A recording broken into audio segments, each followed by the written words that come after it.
So thank you very much for coming to our presentation. We are going to present the evidence from near-death experiences of how the mind of a person is a separate entity that unites with the brain and body in ordinary consciousness. We will then discuss how the non-material mind entity works with the brain. The mind entity establishes a new conceptual framework for understanding the nature of consciousness and the spiritual nature of the human being. We will bring in concepts from anthroposophy to show how thoroughly this framework ties in with a spiritual scientific view of the human being. You can read more about our research at our website, selfconsciousmind.com.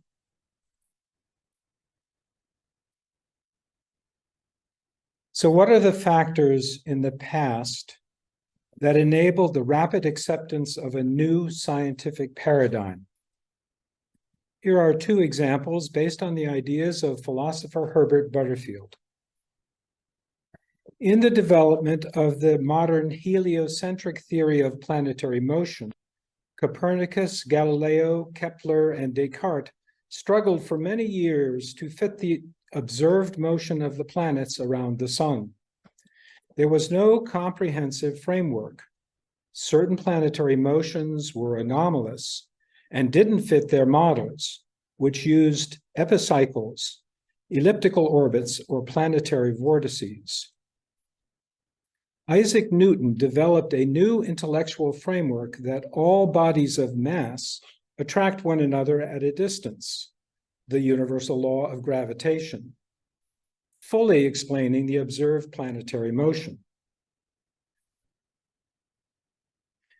In the development of the model of the internal structure of the atom in the early 1900s, a number of models were proposed, but again, there was no comprehensive framework, and the problem was thought to be too complex to solve. Niels Bohr proposed a solar system-like model based on Max Planck's new intellectual framework of quantized energy. Bohr's model fit the observed hydrogen spectrum precisely within experimental error. So here are the common threads in the process of past scientific revolutions. First, there was the recognition of anomalies, that is, phenomena still needing explanation. A proliferation of theories were proposed to address some of the anomalies, but were formulated under the existing scientific framework, resulting in ad hoc additions to the framework. Finally, there was the realization that, quoting Butterfield, the problem could not be solved within the framework of the older system of ideas. It required a transposition in the mind. Ultimately, leading-edge scientists developed and adopted a radically new way of viewing the problem, which led to a new framework and model. Newton proposed that gravitation applies to all bodies of mass. Bohr applied Planck's non-continuous quantum energy to the electron in the hydrogen atom and ultimately to all atoms. Therefore, quoting Butterfield, the requirements for a successful scientific revolution are to develop an encompassing approach that grasps the whole in a mighty synthesis, to establish an adequate intellectual framework, one that addresses the anomalies, to describe a theory and a model that explains the anomalies, providing a demonstration that fits the facts on the whole when applied to the phenomena in detail. The new theory needs to encompass already understood phenomena. So in developing a framework for consciousness, we need to start by asking, what is consciousness? How does it manifest in the world? Does human consciousness survive the death of the physical body? There is a proliferation of theories about consciousness: physicalism, idealism, panpsychism, neutral monism, and dualism. Yet the hard problem of consciousness remains. Brain electrical activity closely correlates with conscious awareness. This is the so-called neural correlates of consciousness. This picture is an MEG, a magnetoencephalography image of a person's brain when she reads a word. The process takes about 0.4 of a second, which we will cover in more detail later. Even so, the close correlation with brain activity does not address the fundamental question of how brain activity produces subjective experiences. We propose that consciousness is the experience of subjective awareness, and manifests in the world in living beings, especially in individual human beings. Furthermore, consciousness needs to be described through the empirical evidence of our own subjective experiences and through the reported experiences of others. The common experiences shared by numerous people can be taken as objectively real. Subjectively, one's awareness has a particular locus. That is, it is located in a particular position in space and has a particular perspective or point of view. And of course, this is understandable because one is generally embodied in a particular physical body. However, even then, one can project their locus of awareness, for example, through an image-guided surgical instrument to perform microsurgery, or through a flight simulator to practice flight maneuvers. Also, one experiences different faculties in addition to perception, such as thought, feelings, volition, memory, self-awareness, and agency. We call the center of subjective awareness the mind, which has its particular locus and point of view. In anthroposophical terms, the mind is the soul, the seat of astral ego organization. The mind thinks, feels, and intends or wills. A new perspective is possible if we expand the existing framework for consciousness to include anomalous experiences of consciousness. Anomalous phenomena are phenomena that can't be readily explained in normal scientific terms, such as experiences reported in near-death experiences, NDEs, shared death experiences, after-death communications, and so on. Our research focuses on NDEs because NDEers experience vivid hyperreal awareness while experiencing an apparent separation from the physical body during which the locus of awareness is outside the physical body. There are numerous reported cases during NDEs of verified, accurate, or veridical perceptions of the physical realm while out of body, especially while the brain is non-functional. In these cases, the NDEer reports particular perceptions in the physical realm from a perspective outside their physical body, which should not have been possible, either because their brain was not functional or the object was out of their physical line of sight, or both. You can see more than 6 cases of these verified cases documented in The Self Does Not Die. So here is case 3.33 of veridical out-of-body perceptions from The Self Does Not Die. Lauren Belge is a critical care physician whose patient Howard suffered a cardiac arrest while recovering from surgery in the ICU. Howard was completely unconscious, but was resuscitated by several defibrillation shocks and was put on a ventilator.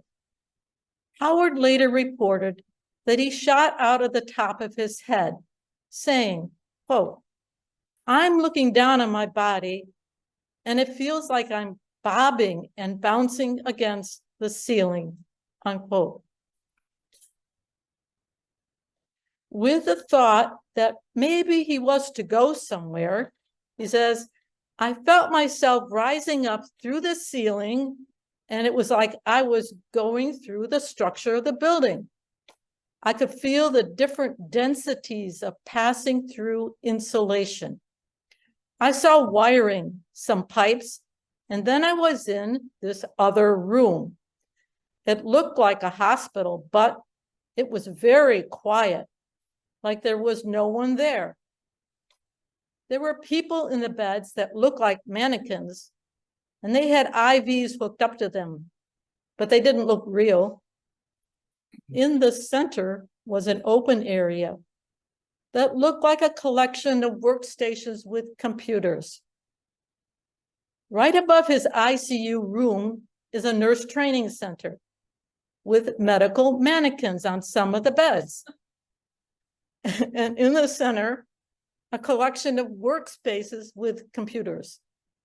Dr. Belge and the attending nurse were astonished at the accuracy of Howard's description. And because the presence of the nurse training center was not generally known, not even by non-nursing staff. The number of these cases and the weight of evidence in them is strong enough to assert that the locus of awareness has, in fact, separated from the physical body. Veridical perceptions from a vantage point separate from the body, particularly while the brain is non-functional, imply that one's subjective awareness can function independent of the physical brain.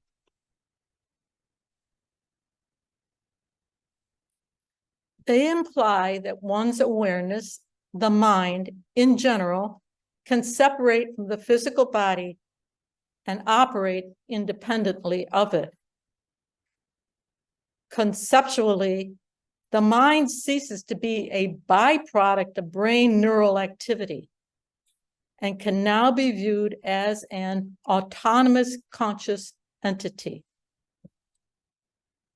The concept of a mind entity separate from the physical body can serve as a new intellectual framework for explaining consciousness. Evidence from numerous NDEs gives a picture of the nature of the outer body mind. First, during an NDE, the mind functions as a cohesive unit. The NDEer experiences that their entire being has separated from the body. There is a continuity of subjective awareness throughout the separation and return, even in cases of bouncing repeatedly in and out of body like a ping pong ball. All aspects of their mind or self are still consciously present to them throughout the NDE. Subjectively, the NDEer experiences all cognitive faculties.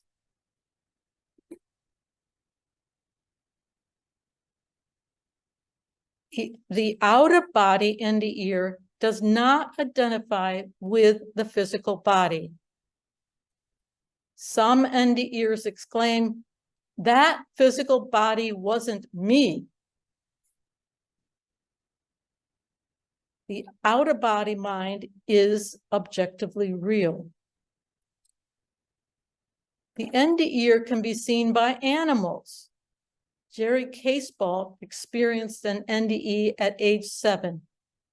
He died during surgery and left his body. Jerry floated over a school playground located just north of the hospital. There were lots of children playing outside there. A German shepherd dog was playing with the children. Jerry floated down to investigate. The dog sensed his presence and playfully barked at him.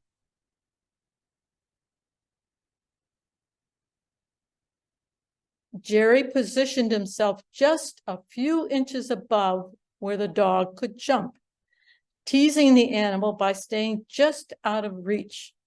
The dog barked and jumped up at him, wagging his tail excitedly, barking.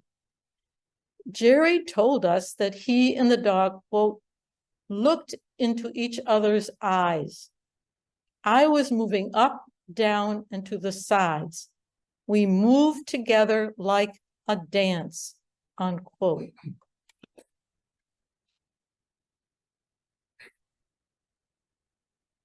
NDEs can also be seen by other people.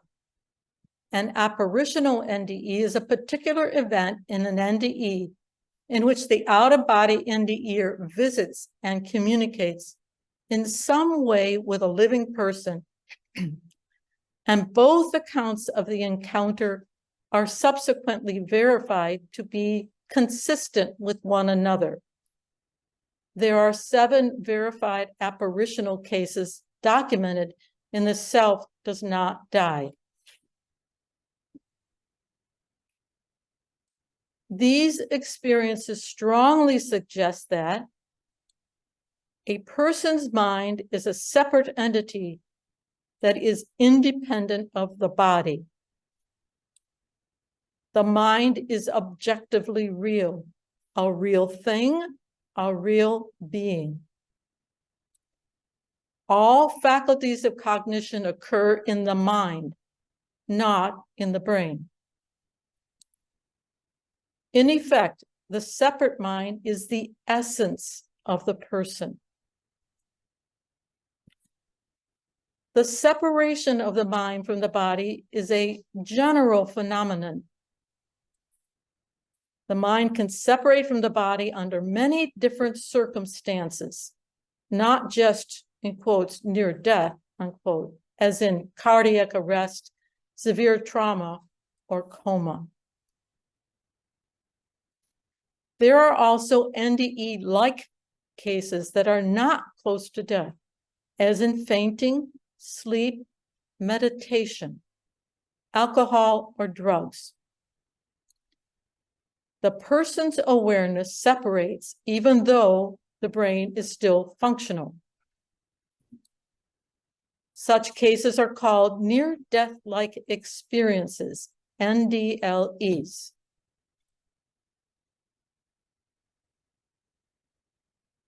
The subjective experiences of NDEs and NDLEs are indistinguishable with the same number and intensity of NDE elements. Therefore, NDEs are a general phenomenon regardless of the antecedent causes. This fact implies there is a common proximate cause for all NDEs and NDLEs, regardless of antecedent causes. The main common feature of all NDE and NDE-like experiences is the separation of subjective awareness from the body. Therefore, we propose that the common proximate cause of all NDE and NDE-like experiences is the actual separation of the mind from the physical body, rather than any other antecedent cause. The NDE evidence so far indicates the mind is a separate entity that can separate from and operate independently of the physical body. The mind entity is an objectively real thing, a real being. All faculties of cognition occur in the mind, not in the brain. Out-of-body NDEs experience easily passing through solid objects like walls. Recall the case of Lauren Belge's patient, Howard. Therefore, the mind appears to be non-material, not made up of material particles, atoms, and molecules. The mind can merge and be coextensive with physical objects like the body and brain. The mind entity framework states, the human being consists of a non-material mind or center of subjective awareness, the astral ego, that is united, coextensive, and integrated with the physical body. In anthroposophical terms, the physical etheric. The mind entity is the seat of consciousness of the person. All cognitive faculties reside in the mind, not in the brain. There are two possible states of awareness, the in-body state and the out-of-body state.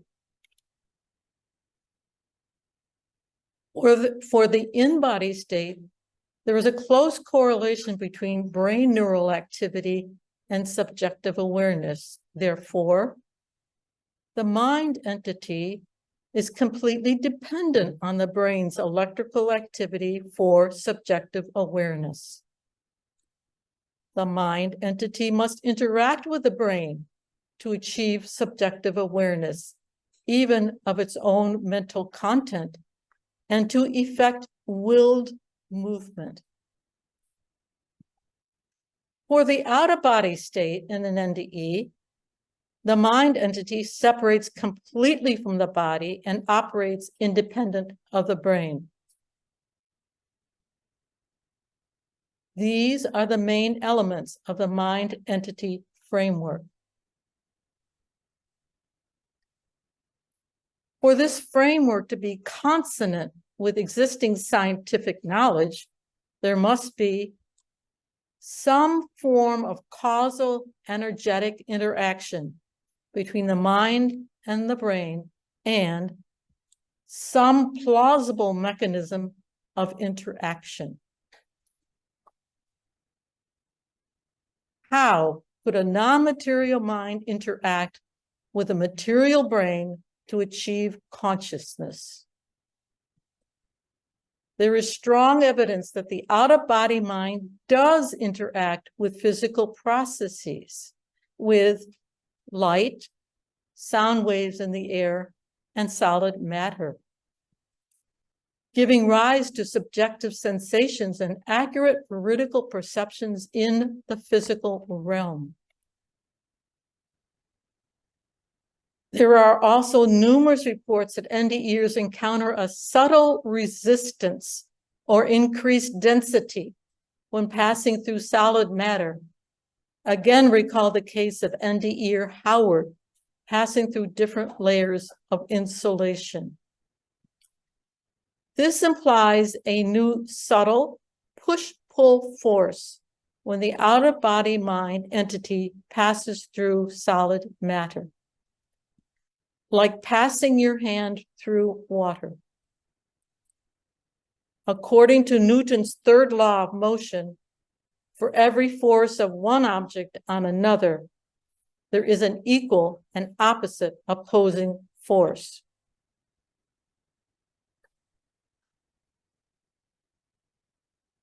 There is also evidence that NDEs can interact with the neural processes of an in-body person. Example, an NDE passed her hand through the doctor's arm and felt something that was the consistency of very rarefied gelatin that seemed to have an electric current running through it. Example, an NDE reported tickling the nose of a patient with dementia, causing her to sneeze.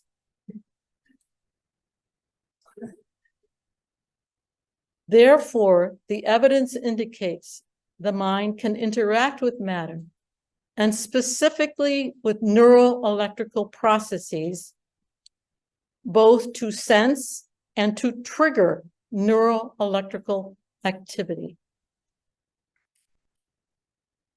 At this point, we will start to present the basic principles of the mind entity framework. Principle, the mind entity is a three-dimensional, non-material, energetic field that is coextensive with the brain and body. Because the NDE retains all cognitive faculties while out of body, these faculties reside in the mind, not in the brain. Principle, the mind entity interfaces with the brain and body through neural activity. Consciousness arises in the mind only through neural activity in the brain's cortex. These are the neural correlates of consciousness. All other neural activity in subcortical areas and in the body remains unconscious.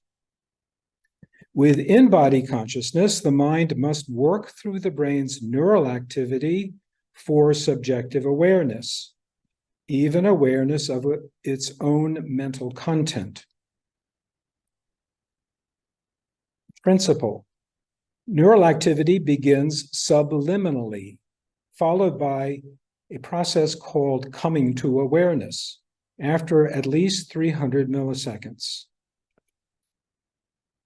Neuroscientist Benjamin Libet found that subjective awareness requires a minimum intensity of neural firing and a minimum duration of 300 to 500 milliseconds. That's 0.3 to 0.5 of a second before the subject can report awareness. Before awareness occurs, one can still respond within 100 milliseconds. For example, a baseball batter can adjust his swing before becoming subjectively aware of the pitch. With neural activity of less than 300 milliseconds, the stimulus remains subliminal and does not come to awareness, but it is still detected by the mind, and there is a subconscious influence, which is called subliminal priming. For example, when a word is shown for 100 milliseconds subliminally, immediately followed by a second word, the subject is unaware of the first word, called the prime word. However, the subject's response time to the second word is influenced by the prime word more than when no prime word is used. For example, when the prime word is spider and the target word is web, as in spider, web, the response time is significantly faster than the case of monument web. The priming effect in the case of spider web shows that the mind has comprehended the prime word and established the mental context of spider. Web then fits the context of spider. Libet's findings have now been confirmed in more recent studies of what's called conscious processing.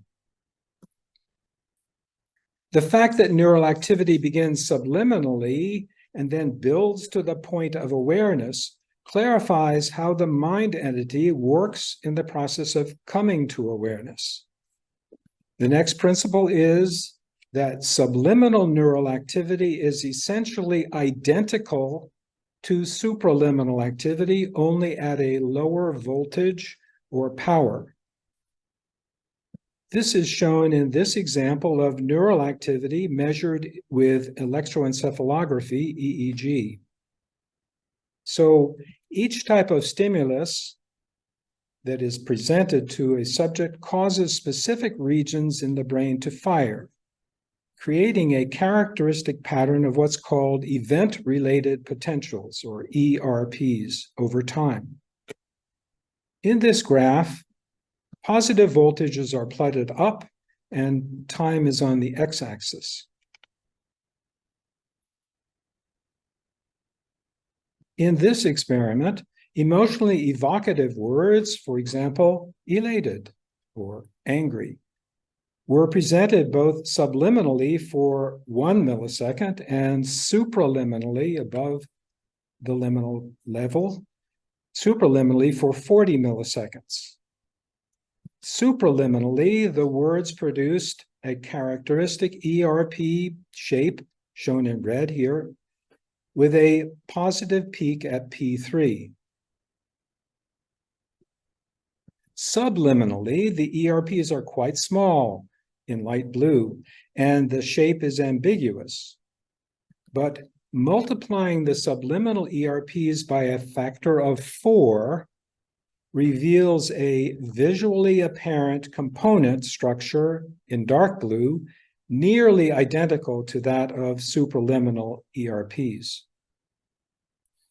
The substantial similarities in the subliminal and supraliminal ERP patterns suggests that the same neural activity in the same brain regions is involved, but at a lower voltage, which means at reduced power. This implies our next principle, that the mind entity does the same neural processing with subliminal stimuli as with stimuli that come to awareness. Our next principle is that the process of neural activity, starting subliminally and then coming to awareness, applies to all awareness, including inward or endogenous thoughts, imaginations, planning, daydreaming, and so on. This principle can help explain anomalous neurological phenomena, and we're taking the example of split brain phenomena. In split brain patients, the bundle of neurons connecting the two hemispheres at the center, called the corpus callosum, is severed. The corpus callosum is shown here in red from the side and from the front, and it is severed to relieve intractable epilepsy.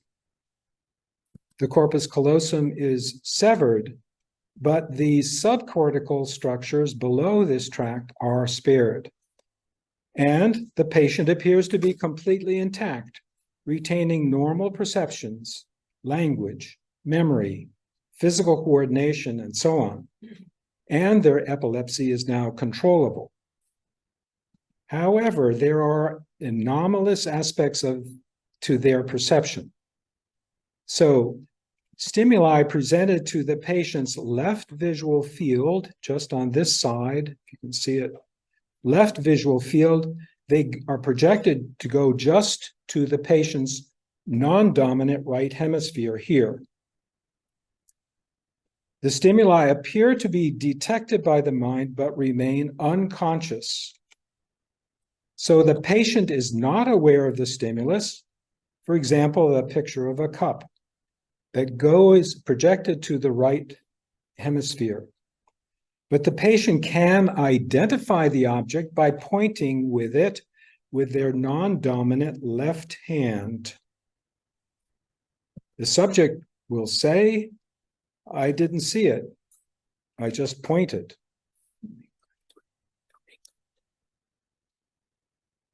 Or the patient will have an emotional reaction. For example, when shown a Nazi swastika going just to the right hemisphere, the patient exclaimed, "What was this you just showed me?" The researcher asked, "Well, what do you think it was?" "A terrible thing, an awful thing. It was bad, very bad." The patient was never able to guess what the image was, but had that emotional response. Now, the conventional explanation for split brain anomalies is that the non-dominant right hemisphere has specialized function, but it's deficient in perceptual and language ability in these patients. We propose instead that all anomalous split brain phenomena can be explained with the framework that the mind entity's processing remains subliminal in the non-dominant right hemisphere. And the prior examples of accurate perception and emotional reaction to perceptions are classic examples of subliminal perception. Here is another ERP phenomenon in split brain cases called the N400. And it provides evidence of full language comprehension in the non-dominant right hemisphere in these cases. So when one reads a word, the event-related potential tracks the process of two steps: comprehending the word's meaning and evaluating the word in the preceding context of the sentence. So this is an EEG trace of brain activity when reading a word at the end of a sentence. Minus voltages are plotted up. If the word fits the context, she ran the mile in 4 minutes, there is a normal low amplitude ERP pattern. However, if the word is incongruous, she ran the mile in 4 candies, there is a larger amplitude ERP peaking initially around 400 milliseconds, and that's why it's called the N400. The N400 difference is shown in the shaded area. Now, neuroscientist Marta Kutash tested the N400 ERPs in 3 split brain subjects who showed no ability to read words in the non-dominant right hemisphere. These subjects all showed the normal N400 pattern to incongruous words when projected to the dominant left hemisphere, shown in this EEG trace here. However, they showed a very reduced response to incongruous words projected to the non-dominant right hemisphere. So Kutash interpreted this failure as a general deficiency in the right hemisphere to hold the sentence context when evaluating the final word. However, when the incongruous trace is adjusted 1.6 times, it shows a proper N400 form. Therefore, a better interpretation would be that the N400 is reduced because it is subliminal rather than a deficiency of the right hemisphere. The split brain right hemisphere shows all of the normal language processing except that the neural activity remains subliminal. And the likely reason why the right hemisphere processes are subliminal is that they ordinarily need supporting neural activity from the left hemisphere modules, pairing with the right hemisphere, but the neural pathways through the corpus callosum have been severed. From these facts, we can infer the next principle: the mind entity works globally in the brain and is engaged throughout the process.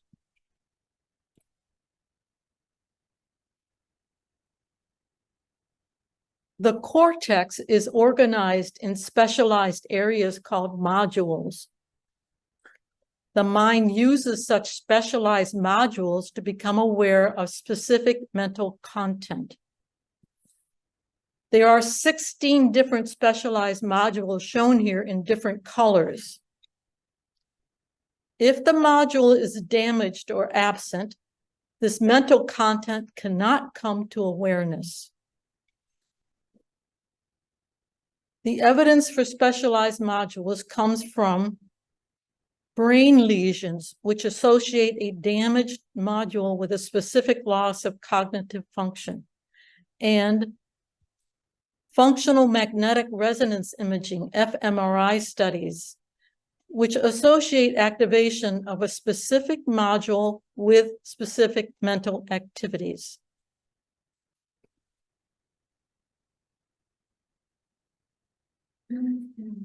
With brain damage or lesions, for example, from injury, tumors, stroke, etc., the loss of specialized functions results in loss of the primary senses, sight, hearing, touch, etc., and the loss of motor ability.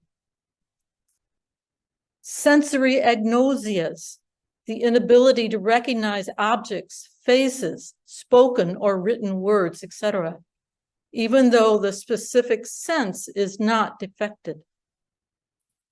Aphasias, the inability to comprehend language or to form language in speech and writing, and many other forms of agnosias.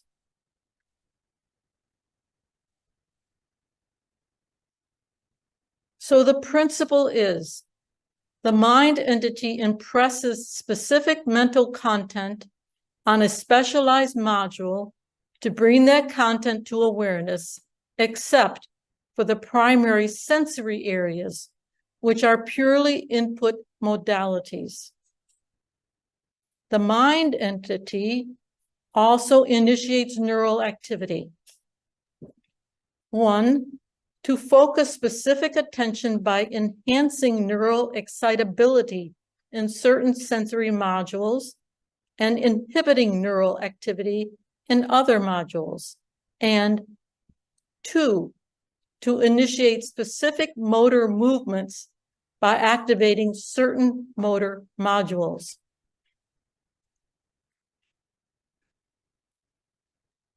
Therefore, another principle is that the mind entity remains whole and complete. Memory, cognitive, and motor dysfunction are due to brain or other neural dysfunction. To explore how the mind entity works with the brain, we'd like to examine the N400 phenomenon again in more detail. In this example, the EEG measures the electrical voltage at different areas on the scalp. Blue-green here means minus voltage. When reading words one by one, an incongruent word in a sentence evokes a strong minus voltage at the top of the scalp. In the graph, minus voltages again are plotted up, and time is on the x-axis.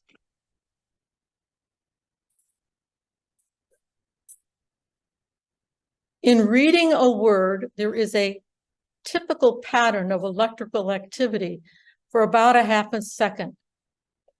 Ordinarily, the pattern follows this lower trace, the black line. But when one reads an incongruent word in a sentence, there is an unusual strong minus voltage at the top of the scalp, peaking at 400 milliseconds, the N400. When we read words in a sentence, the earlier words establish the context. Then when we read the next word, as in, the Dutch trains are yellow, the word yellow fits with the context of Dutch trains.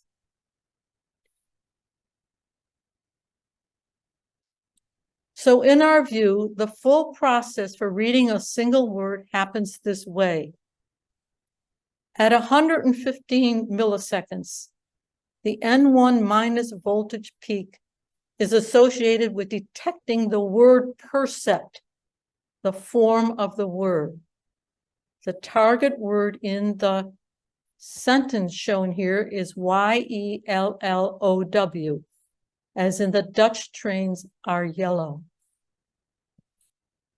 At 200 milliseconds, the P2 plus voltage peak is associated with detecting the meaning of the word, the meaning or concept of yellow, namely a bright, warm color.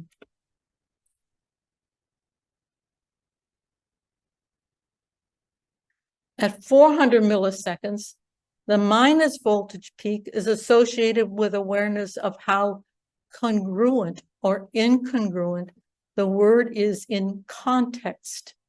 Yellow is congruent because the Dutch trains are in fact yellow, an example of world knowledge.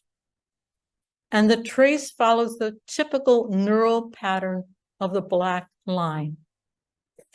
If we say the Dutch trains are white or sour, there is a large peak at N400 because white is incongruent and sour is really anomalous. So perception and comprehension proceed in 3 distinct stages in time, and also in 3 different brain modules. First, detect the form of the word. Second, recognize the meaning of the word. Finally, evaluate the word's meaning in the current context as the word comes to awareness. The mind entity is involved at each stage. In the mind entity framework, neural activations are needed to bring mental content to conscious awareness. So the mind entity must first impress its conceptual content on the appropriate brain modules, inducing neural activations. The neural activations in those modules act as a mirror to raise the mind's conceptual content to awareness. Neural activations indicate that the mind's mental content is in the process of coming to awareness. This next diagram is a schematic view of this process, showing the brain and the mind coextensive with it. In actuality, the mind closely interfaces just with the surface of the cortex. Very briefly, in ordinary consciousness, the mind interfaces and works with the brain by inducing neural firing that allows the mental content in the mind to come to awareness. In a little more detail, the mind first impresses its mental content. For example, the meaning of a word, the yellow arrow, on a brain module, the red arrow. The neural activation in that module acts as a mirror to raise the mental content to awareness, the orange arrow. In this view, the will impresses the mental content into the neurons. Only then can the mind detect the effect of this willed action.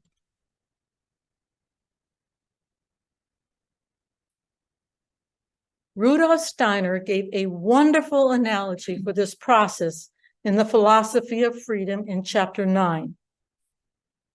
When we walk over soft ground, our feet leave impressions in the soil. It would be absurd to say that the footprints were formed from below by the forces of the soil. Similarly, it's just as absurd to say that the contents of subjective experience are caused by neural activations.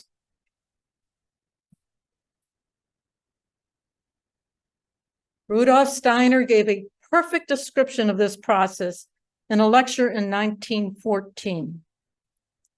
Using updated terminology, he says, quote, "Human thinking activity, the yellow arrow, first lays hold of the brain and sets in motion neural activity, the red arrow. By this means, the neurons become a mirror apparatus. The thought is reflected, and the soul becomes conscious of the thought, the orange arrow.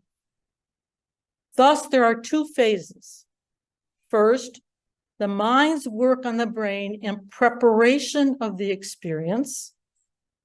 Then after the mind has prepared the ground, the perception takes place. The preparatory work on the brain, yellow and red arrows, remains entirely unconscious. Therefore, another principle is, beyond the primary sensory areas, cortical neural activity is the result of the mind entity's impressions, its footprints on brain neurons. In the mind entity framework, the mind impresses its mental content on cortical neurons and causes action potentials, which bring the mental content to awareness. This implies that the interface of the mind with the brain is at the surface of the cortex in the gray matter. The gray matter contains pyramidal neurons with vertical apical dendrites reaching from the soma, the cell body, to the surface of the cortex, and basal dendrites branching out horizontally from the soma. On these dendrites, there are innumerable nodules called dendritic spines. The mind must be able to trigger action potentials in the pyramidal neurons and, in some way, sense the resulting action potentials. Out-of-body NDEs can directly sense neural activity as a kind of electrical current in an in-body person. Therefore, the mind most likely senses the back propagation of action potentials when they spread back throughout the dendritic arbor, as this figure shows. The question now is, how does the mind trigger action potentials? Volatile inhalation anesthetics provide evidence for how the mind operates with the brain. Volatile anesthetics like diethyl ether, many of us have had ether, or isoflurane, readily cause the loss of consciousness and therefore inhibit the action of the mind. Volatile anesthetics also alter the properties of the dendritic spines on the pyramidal neurons. The dendrite here is in green and the spines are the red structures. The volatile anesthetics pass through the spine wall and unravel the spine's cytoskeleton, causing the spines temporarily to shrink and collapse. This diagram shows the effects of isoflurane. The normal spine structure is shown at the top. In the middle is with isoflurane at clinical concentrations, the spines have shrunk and collapsed. And these effects are reversed at the bottom when the anesthetic is washed out and the cytoskeleton has reassembled. The dendritic spines contain an internal cytoskeleton consisting of microfilaments of a substance called F-actin. The F-actin filaments maintain the spine's shape and rigidity and help with vesicle movement within the spine. F-actin filaments are polymers of a basic actin unit strung together, and these structural filaments are unraveled by volatile anesthetics and can subsequently be reassembled. The important thing is, volatile anesthetics cause the loss of consciousness.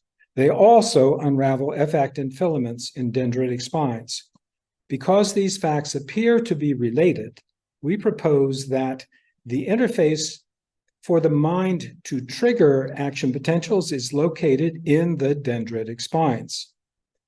The mechanism of interaction must rely on interaction of the mind with spine F-actin filaments and would be disrupted by anesthetics, preventing mind-induced neural activity and subjective awareness.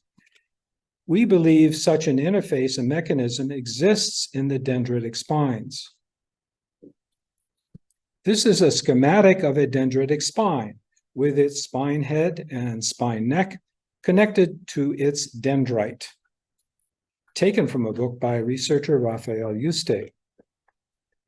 Numerous F-actin filaments maintain the structure of the spine neck and spine head, and at the center are several stores of positively charged calcium ions in a collection of vesicles called the spine apparatus. The spine apparatus also has F-actin filaments associated with it. In our view, the mind can trigger release of calcium ions from the spine apparatus by interacting with the spine apparatus filaments, causing a kind of mind-induced calcium release.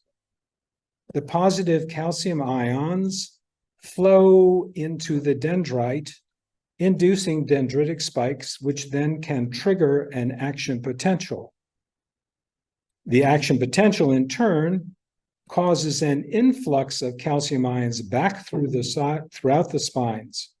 The calcium ions are stored again in the spine apparatus, resetting the neuron for further action potentials. Volatile anesthetics unravel F-actin filaments in the spines such that the mind can't trigger the release of calcium ions from the spine apparatus. This prevents mind-induced action potentials and causes loss of consciousness because the mental content remains unconscious. When the anesthetic has washed out, the F-actin reforms, enabling the consciousness to return. In our view, the mind triggers action potentials only by triggering the spine F-actin filaments, and the force needed to trigger actin filaments is likely very small, probably comparable to the subtle resistance NDEs report when passing through solid matter. In contrast, the force of the action potential propagating back throughout the dendritic arbor can be inferred in this image of a series of action potentials. The energy of the back propagation resets the neuron for further action potentials, allowing it to achieve high firing rates. We have presented a plausible framework for the non-material mind entity working with the brain. We also want to point out a misconception that consciousness is somehow non-local. The idea of non-locality comes from the quantum phenomenon of entanglement across a large distance. Somehow consciousness is either spread out across all space or exists independent of space and time, with the brain acting merely as a transceiver of consciousness, operating like a television set, and leading to the notion that ultimately, at the end of our evolution, our drop of individual consciousness slips into the ocean of oneness and dissolves into nothingness. In our view, there is overwhelming evidence from NDEs and other death-related phenomena that the mind is individuated and localized, even in the transcendent spiritual realm. Yet the human experience of oneness in transpersonal consciousness is very real. NDEer Christian Sundberg explains this paradox from his direct experience when he describes the process of physical incarnation. Quote, from a state of both simultaneous individuality and blissful oneness in the spiritual realm, you collapse in physical incarnation into individuality only, unquote. Therefore, according to Sundberg, oneness is generally only accessible when one is out of body.